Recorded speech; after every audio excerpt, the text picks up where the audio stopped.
About the BBC, once a trusted institution, now little more than a propaganda channel.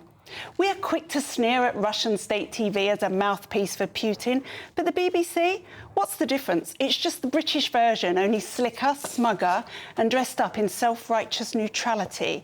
Bit by bit, though, the mask is slipping.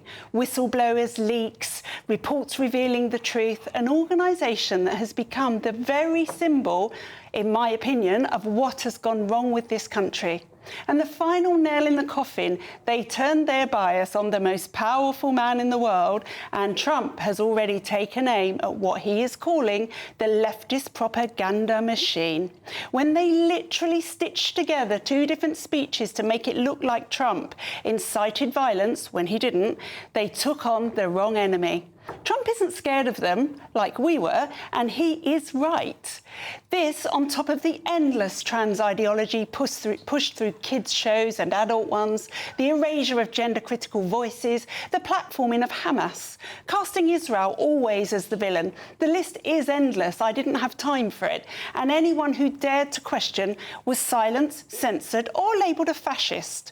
This isn't journalism, it's activism, funded by you and me. It's damaged us, it's damaged society, it's damaged trust. It's promoted a culture which is dark and decaying from the centre out. The rot stinks. Wander past Broadcasting House and you can smell it. How much longer will the government allow this bloated leftist propaganda machine to extort us under the banner of public service? I don't know about you, but I don't need to pay to be indoctrinated.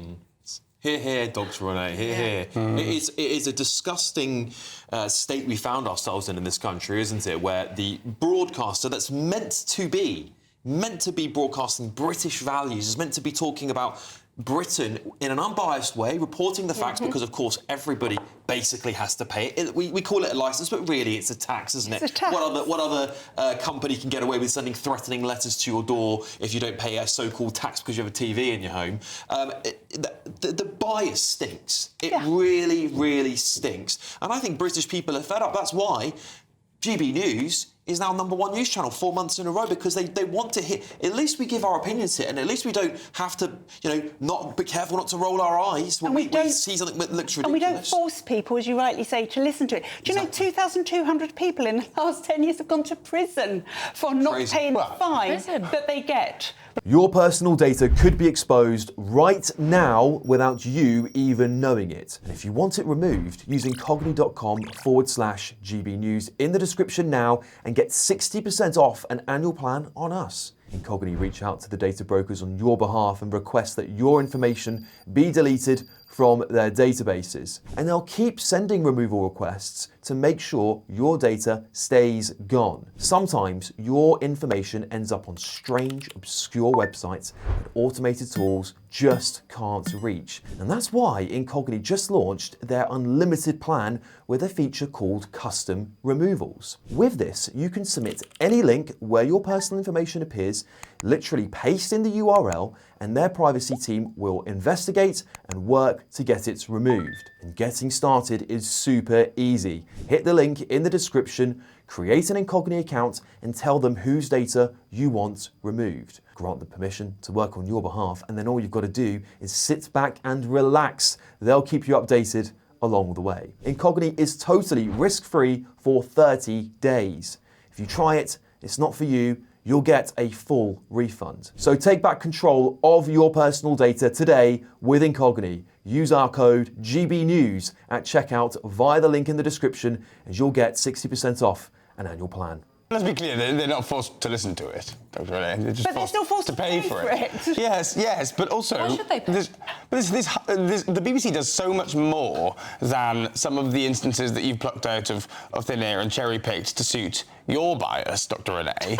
Because, of course, especially the two dossiers on Hamas and on the Israel-Gaza conflict, that is based out of thousands and thousands of hours of footage. Now, no doubt, some people have got it wrong in the fog of war. That much is clear. But to make that out to be completely endemic throughout all of the BBC's programming, all of its educational programming, its education mandates. What was the education stuff hundreds, they put out with, hundreds of millions. Roman, we've always been here, rubbish. Even black people roll their eyes at that. So yes, education, BBC Arabic, reporting different things from BBC English. You're right, it's not just the BBC English channel, it's all of it. It's all of it. It's indoctrination from start to finish. It's not indoctrination, Alex. And you know, no.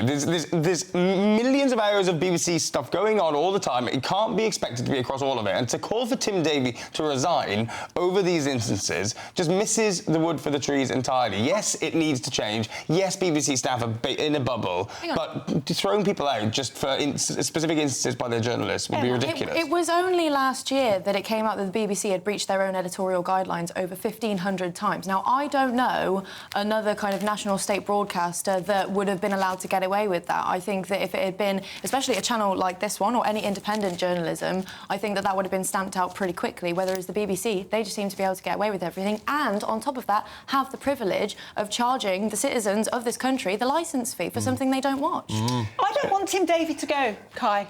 I want the BBC to run like everybody else, let people pay for it if they want to watch it, and then I'll be happy. Yeah, we'll see how well that goes with ITV being sold off to Sky, potentially. We're losing the crown jewels of our broadcasting ecosystem. Should do what it sets out to do, which is to broadcast unbiasedly. Yeah. BBC Verify has put out fake news itself. How can you trust an organisation that has a verification department that puts out fake news? Yeah, Alex, I'm with you on that, completely with you. But as I've told you before, the same amount of people who accuse the BBC of one type of bias, on the other side, on the left or the right, you will see them accused of the exact opposite. I think it's a bit of a hard one, isn't it? I think there's bias everywhere, guys. I mean, there's no way of getting away from that. It depends on your perspective. But we can choose. For some people, the BBC's not left enough, and some people, the BBC's too right. Forced to pay for it. Yeah, I mean, there's definitely an argument that the whole way that the BBC's funding could potentially change. But I agree with Kai. I mean, if you look at how vast the BBC is and for how long they've broadcast, I mean, they're the oldest broadcaster in the world. I think throwing a couple of eggs at an organisation that's done a great job in many other instances we have an example is a little bit unfair. This week, there is a Supreme Court ruling in place, and one of their presenters has been punished because she corrected some editorial to say pregnant women instead of people. And she wasn't punished for saying that. She was punished for her facial expressions. Yeah, that was a bit much. I have to agree, But the instance, that case specifically, pregnant people was not the BBC's wording. It was actually not the BBC's style guide. She was reading from an external report that was erroneously, wrongly put in the auto cue, and that's what she was smirking at. Kai. The reason that they criticised it was because it could be seen as expressing political opinion. This particular one because I just want to ask you about John Sopel when he decided within about 3 minutes of that hospital being blown up that it was Israel, and it wasn't. Yeah. And he's never corrected that. It's not corrected online. This goes on every single day. But they have now corrected the record. They did at the time when they got that wrong. And that was one reporter mistakenly assuming that it was an Israeli strike when it was in fact a misfired Palestinian one, reporters shouldn't be assuming anything, should they? No, I agree. I agree in that instance. And I agree with all the things in the dossiers about the two dossiers about the conflict. They've obviously been mistakes done. But there's been so much reporting on that war, and rightly so. And I think the net benefit of all that reporting outweighs some of the critical mistakes they've made in a stressful war zone Kai, they're situation. Not mistakes. They are ideologies. It's reporting from a war zone. How many ex-BBC newsreaders and journalists who are meant to be unbiased have now ended up at left-wing media organisations? They've started their own. Let's take Emily Maitlis, for example. Let's take, what's the other bloke? Lewis Goodall. LBC John now. Sopel. Yeah, John. And how many more do I have to count before you start to see, actually, there is an institutional bias within the BBC? And unfortunately, if you're expecting people to pay a tax for the BBC, if not, we'll send in the troops to march you out of your home. Mostly women, by the way, who get sent to prison for not paying the licence, which is sexist, you could argue. I'm sorry, but that Trump video was just absolutely inexcusable. Exactly. You can't get around it. How can BBC Panorama, their investigative department, the place where you go to rely on really good journalism, then doctor a video of Donald Trump to expose him just before a general election? That's foreign election interference, Kai. I'm sorry, BBC broadcasts all over the world, including in America. We cannot hold the BBC to different standards. It has its own separate rules. It has got away with scandal after scandal. It needs to reform. It needs to change. And part of that is saying to the taxpayer, if you don't want to listen to this, you should not be forced to pay for it. I'm sure the BBC will make a lot of money if they ask people to pay.